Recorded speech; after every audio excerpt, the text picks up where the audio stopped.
sejak kebangkitan ulama bersama pengikut-pengikutnya istiqomah dan setia jaga akidah dan sunnah Rasulullah. Alhamdulillah segala puji baginya ulama bersama pengikut-pengikutnya istiqomah dan setia menjaga agama nusa dan bangsa. Mari kuatkan niat kita, kita bulatkan tekad kita, terus lanjutkan amal kita, mengembangkan hikmah kita. Assalamualaikum warahmatullahi wabarakatuh.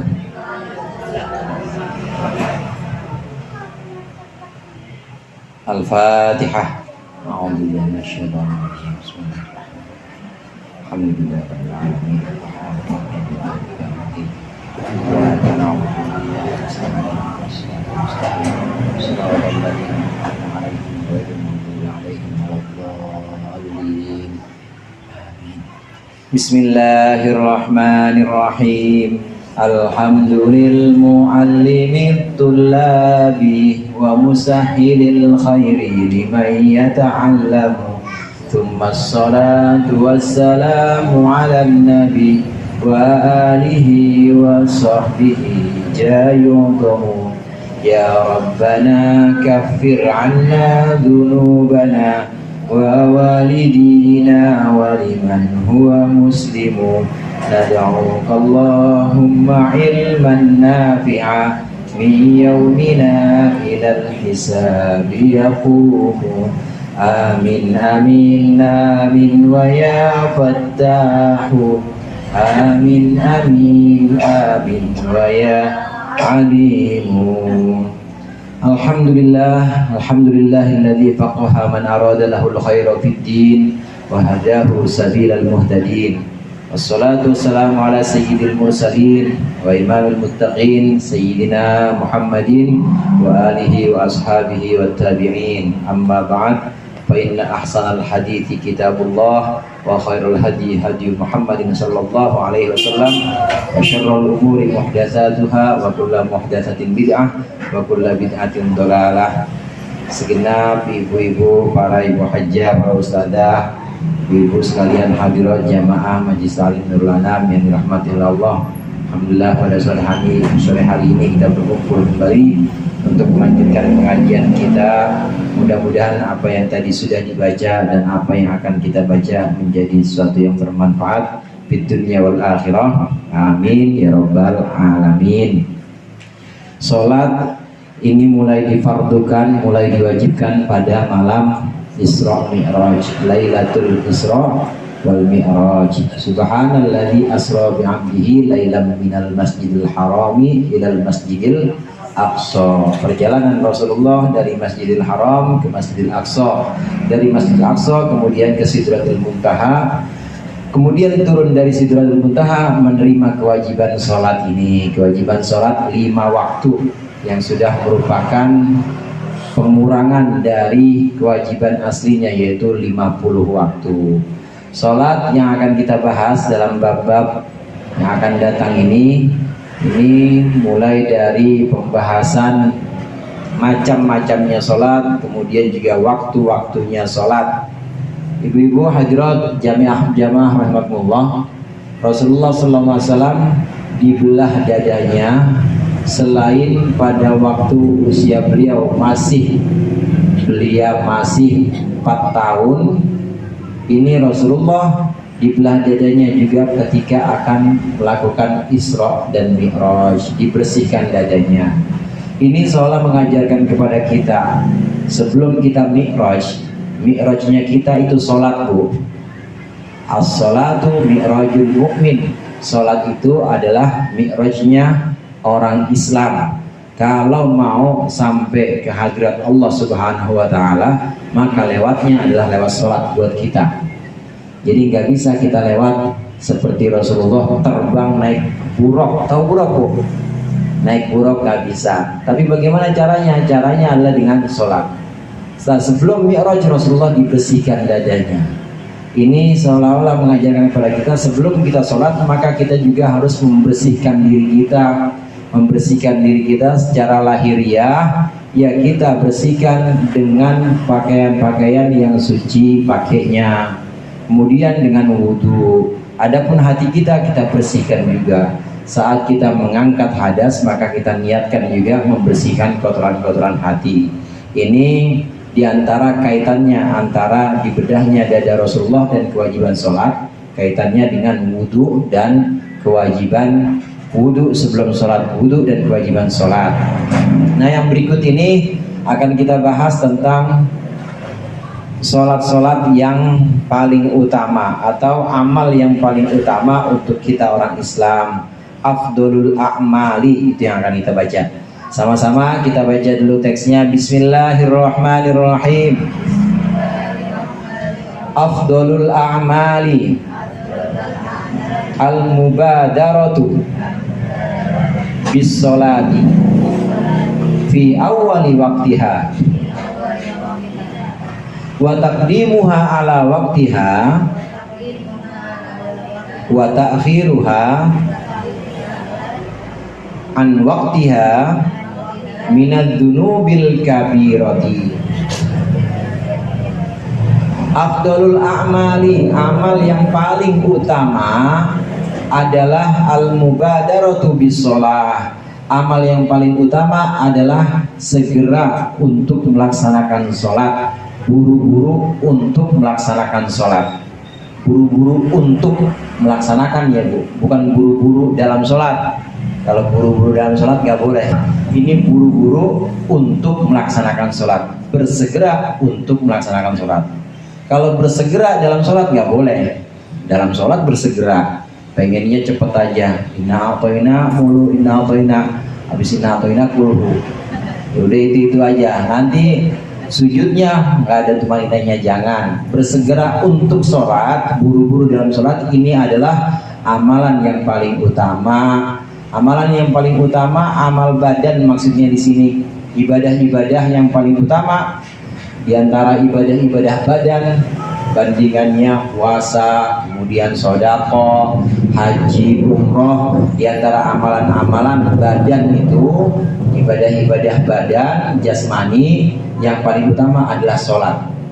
Meskipun dibanding dengan haji, meskipun dibanding dengan sodako atau nyumbang ke masjid, tetap yang paling utama adalah sholat untuk ibadah jasmaniyah atau ibadah badaniyah.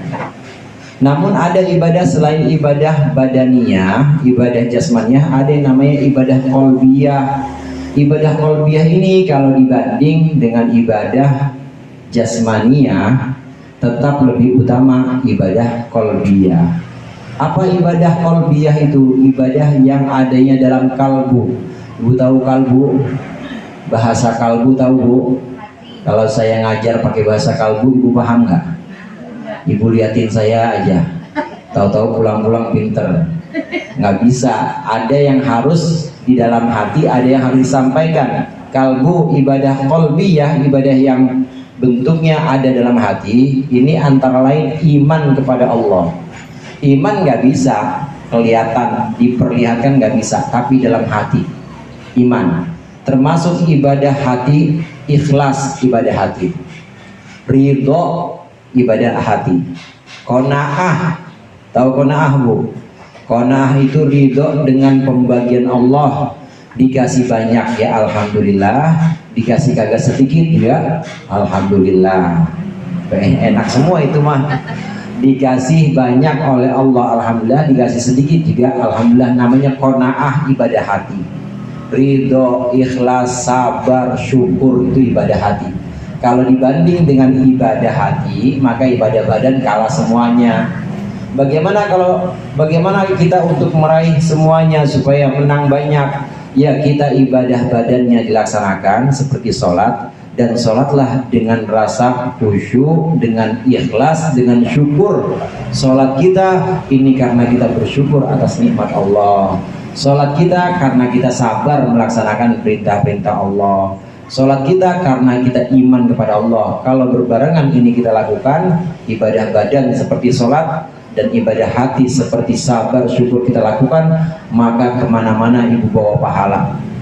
Datang ke sini duduk sabar. Ngapa sabar? Dengerin gurunya. Sabar dengerin bacaan Al-Quran. Sabar datang seminggu sekali, seminggu 2 kali, namanya ibadah hati. Namun kalau ibadah badan tetap di antara ibadah-ibadah badan yang lain, meskipun dibanding dengan haji, sholat paling utama. Oleh karena itu bersegera untuk sholat ini adalah amal yang paling utama. Karena memang amal yang paling utama sholat, maka buru-buru untuk sholat ini adalah amalan yang paling utama. Buru-buru untuk sedekah kalah dibanding buru-buru untuk sholat. Karena sedekah sama sholat menangan sholat. Buru-buru untuk haji kalah juga dibanding buru-buru untuk sholat. Maksudnya waktu kita mendengar azan, hendaklah kita segera ambil air wudhu, segera kita siap-siap, mukenanya kita siapin, sejadahnya kita siapkan. Ini ketika kita mendengar panggilan sholat langsung bersegera. Ada memang beberapa perkara yang disunahkan untuk buru-buru. Ibu mungkin pernah dengar buru-buru itu dari setan. Mendengar nggak Bu? Buru-buru itu dari setan. Kecuali dalam beberapa hal. Di antaranya buru-buru untuk sholat, enggak, bukan dari setan. Itu pasti dari ajakan malaikat. Buru-buru untuk ya, jangan buru-buru dalam.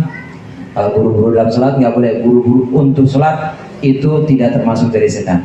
Termasuk yang bukan dari setan, buru-buru ngawinin anak perawan. Bu, Ustaz Zailai mah nggak punya. Buru-buru ngawinin anak perawan, itu termasuk bukan dari setan. Kemudian buru-buru bayar utang, bukan dari setan tuh mah. Ya buru-buru untuk bayar utang ini bukan dari setan. Termasuk buru-buru atau segera untuk menguburkan mayit, ini tidak termasuk dari ajakan setan. Satu lagi yang bukan termasuk ajakan setan, selain buru-buru untuk sholat, buru-buru untuk menikahkan anak perempuan, buru-buru bayar utang, yaitu buru-buru untuk menyajikan tamu. Kalau tamu datang langsung disediain, jangan tunggu tamunya udah pengen pulang baru pura-pura ada nyalain kompor. Saya pengen bikin kopi bang, dari tadi lo ngapain aja. Udah pengen pulang baru nyalain kompor katanya. Jangan, segera.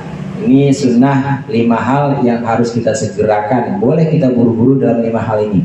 Untuk 5 hal ini, yaitu menikahkan anak perempuan, sholat, bayar utang, menguburkan mayit, dan menyajikan tamu ketika datang ke rumah kita. Di sini di antara amalan-amalan badan yang paling utama adalah buru-buru atau segera untuk melakukan sholat di awal waktunya. Ini pun ada catatannya Bu, apabila tidak ada faktor-faktor lain.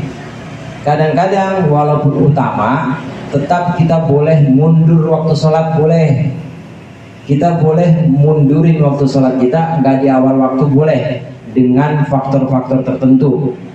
Kalau kita yakin bahwa ini kayaknya ada hujan, ini lagi musim kemarau panjang ceritanya Bu, lagi musim kemarau, udah lama nggak turun hujan, air pada habis semuanya, cari kemana-mana nggak ada. Nah kita beberapa waktu sholat sebelumnya, berhari-hari kita tayamum. Nah kemudian udah masuk waktu zuhur, tapi kita yakin kayaknya turun hujan, maka boleh kita undur dulu, nggak di awal waktu. Ntar jam 1:30 mungkin turun hujan, saya yakin turun hujan. Boleh kalau yang seperti ini. Contoh lain, boleh kita mundur waktu sholat kita, boleh kita tidak di awal waktu, boleh.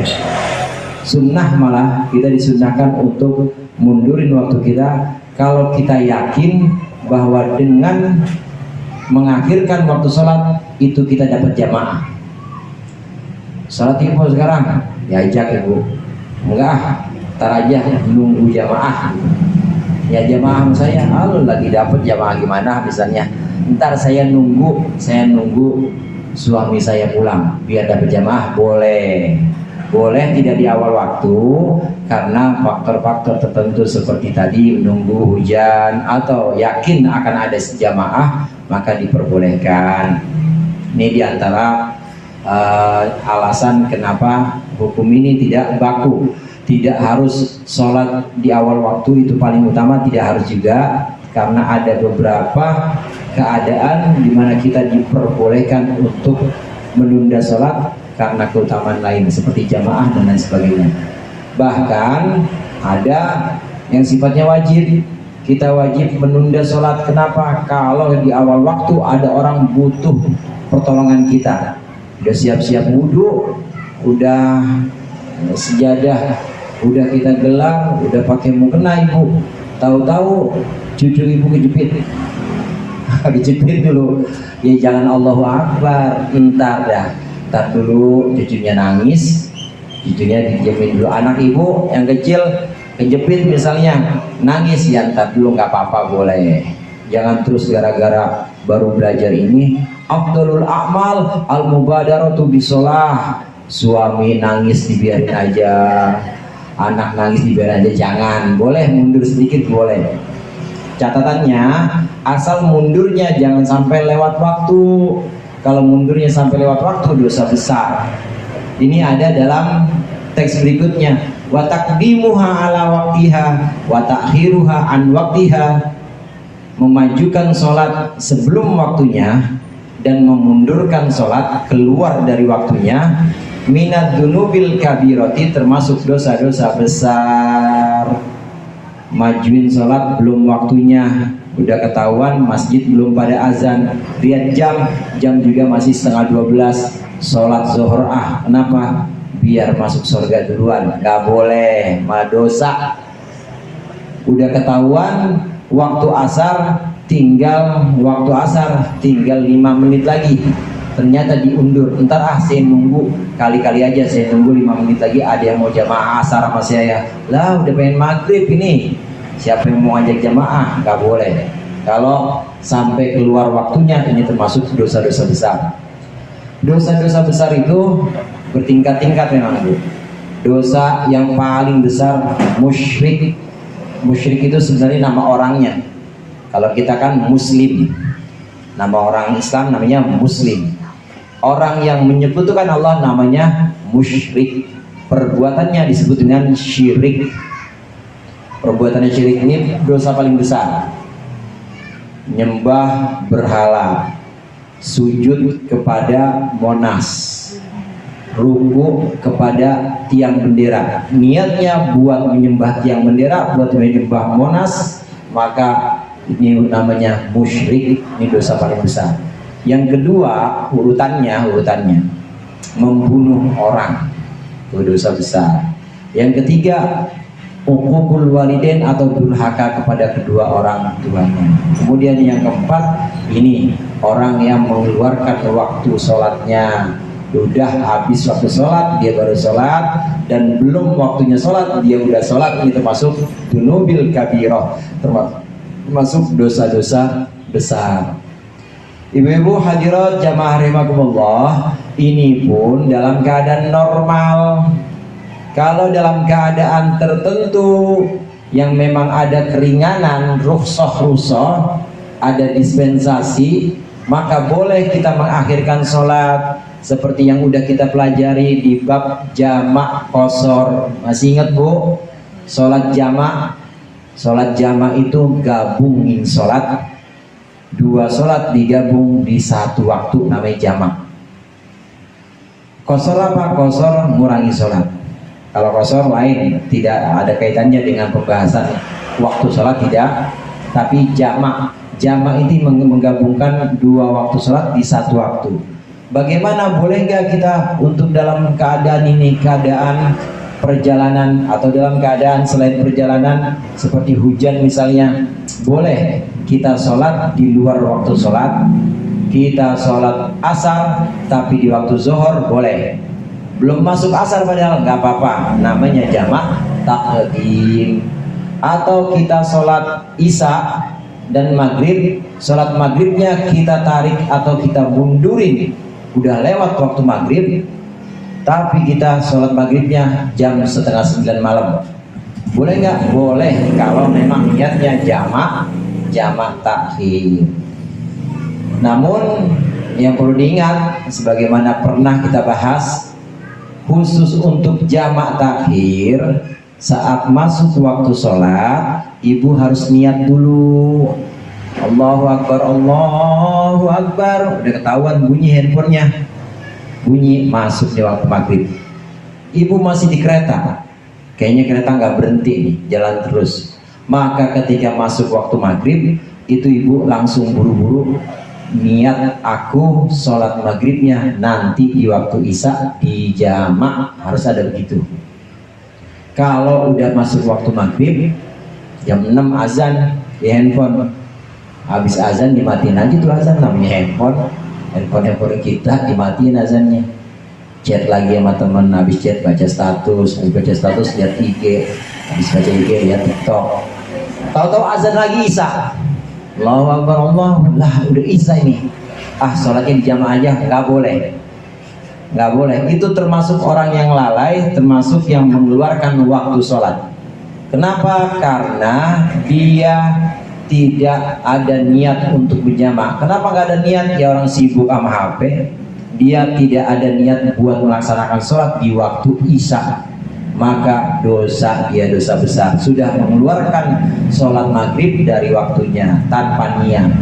Oleh karenanya jamak takhir, waktu ibu melaksanakan jamak takhir di waktu isya jam setengah 9 malam misalnya, nanti waktu masuk waktu maghrib harus segera niat, sholat maghrib saya jamak atau saya akhirkan nanti.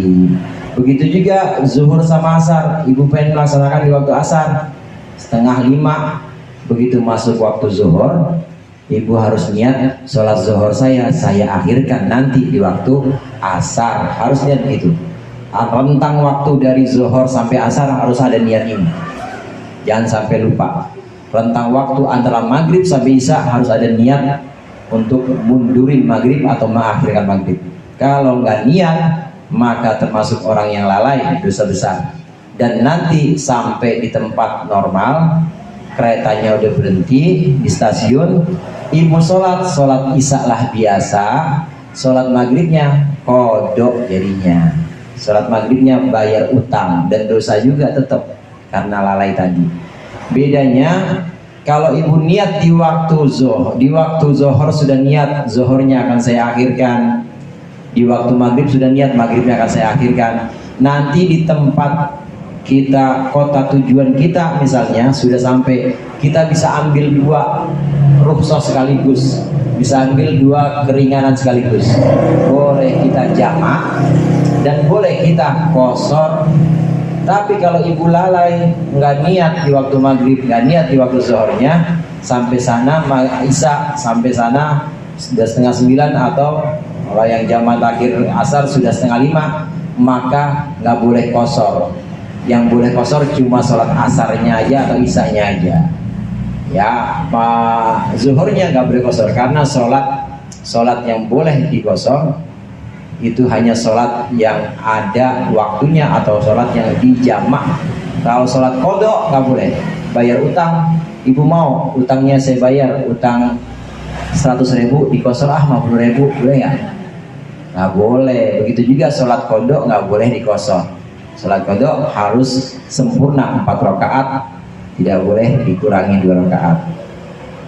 Mengakhirkan waktu sholat sampai keluar waktu, atau mendahulukan waktu sholat, belum waktunya azan dia udah sholat, ini termasuk dzunubil kabirah, termasuk dosa-dosa besar.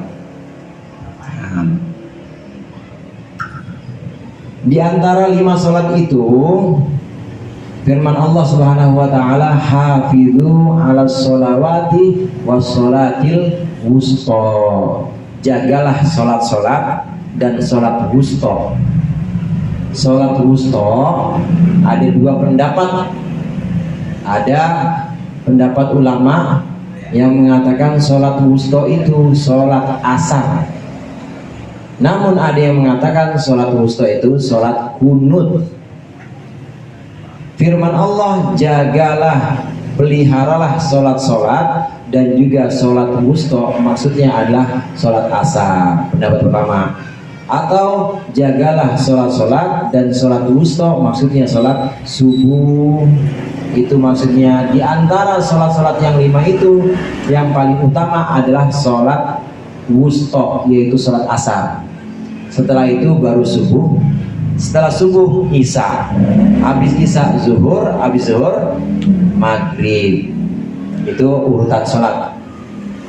Ini urutan sholat secara khusus, atau sholat itu masing-masing urutan. Yang paling bagus adalah sholat asar, kemudian sholat isya, setelah sholat isya subuh, setelah asar, habis asar subuh, habis subuh isya, habis isya baru zuhur, habis zuhur maghrib.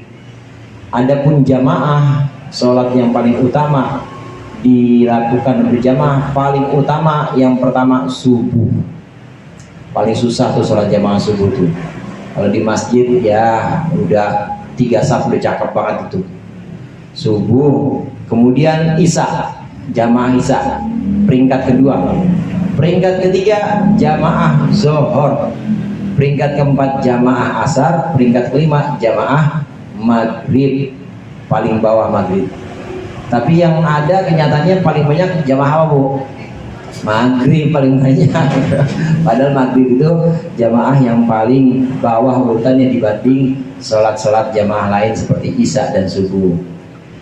Ada beberapa keterangan, diantaranya di antara sholat-sholat itu yang khusus, tidak ada nabi-nabi yang khusus mengumpulkan 5 sholat ini.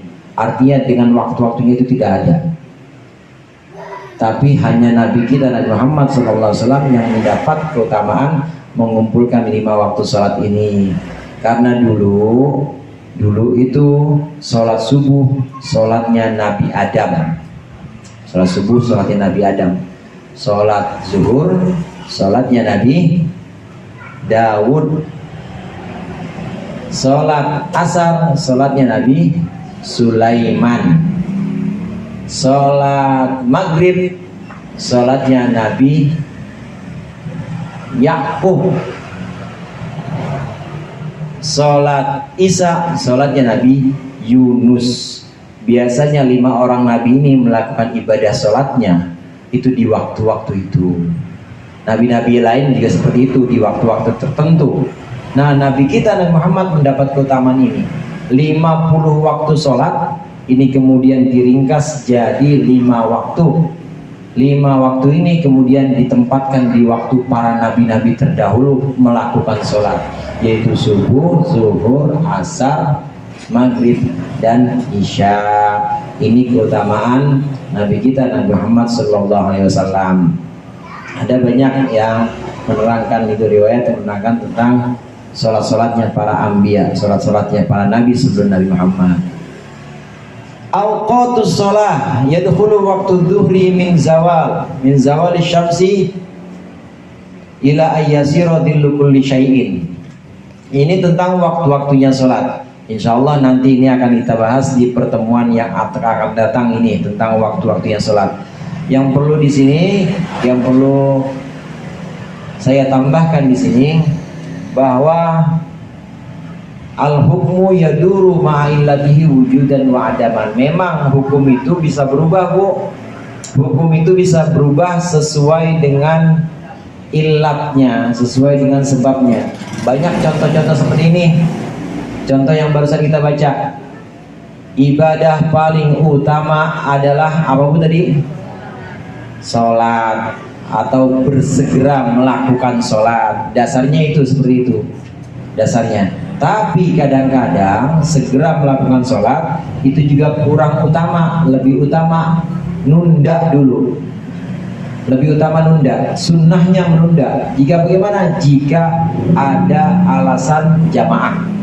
Jika ada alasan yakin turun hujan karena tayamum karena tidak ada air. Jika ada alasan nolong orang dulu, maka keutamaan hukum yang ada di sini tidak berlaku. Hukum bisa berubah. Hukum bisa berubah sesuai dengan sebab-sebab hukumnya. Kalau sebab hukumnya tidak ada yang merubah, tidak ada yang menambahkan penyebab lain, maka hukumnya tetap. Tapi kalau ada penyebab lain, maka bisa berubah. Hukum bisa seperti itu, bisa berubah. Daging babi halal apa haram, Bu? Haram. Itu bisa berubah hukumnya dalam keadaan darurat. Ada orang pergi, memang tujuan perginya bukan maksiat, tujuan perginya ingin silaturahim, ternyata tidak menemukan makanan apapun di hutan, dia tersesat di hutan, tidak menemukan makanan apapun kecuali babi misalnya, maka ini hukum babi bisa berubah jadi apa? Halal. Famanitturra ghairu baghi wala adin fala itsma alaih.